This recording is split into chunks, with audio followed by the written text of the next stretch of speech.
Welcome back to Homebuyer University. In this episode, we're going to be talking about why home loans can be more expensive in bigger cities. Dom, I'm from the Central Valley. It's the cow town USA, they like to call it. There's a lot of farming, so we definitely don't come from a big city. I didn't even know that this existed, so can you school me on why this might be true? Yeah, totally. So I'm from the San Francisco Bay Area. Big metropolitan area, fairly affluent as like a whole geographic region.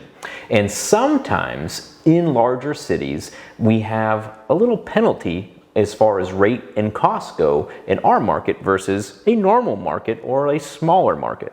So nationwide, the federal government draws a line with how much money they want to lend out. So they all have a maximum to say, hey, this is the maximum amount that we're going to lend.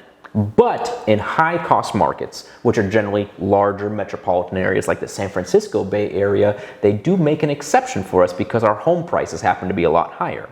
So instead, they'll say, hey, everyone nationwide, this is the maximum loan amount we give you. But hey, you big city slickers, because your houses are so much more expensive, we'll make an exception and take your loan amount up to here that we'll insure. Essentially what they're doing is making an exception for these larger metropolitan areas. And exceptions kind of come at a premium. And the premium that they generally tend to charge is a much higher interest rate.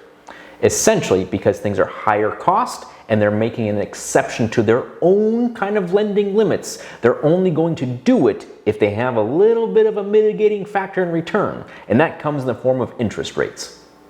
So for a farm town boy like me, what does that mean for my big city slicker friends like you guys? Well, I mean, it means essentially that the rates you see advertised online are typically the national average from that national limit. And so you have to kind of take that with a grain of salt.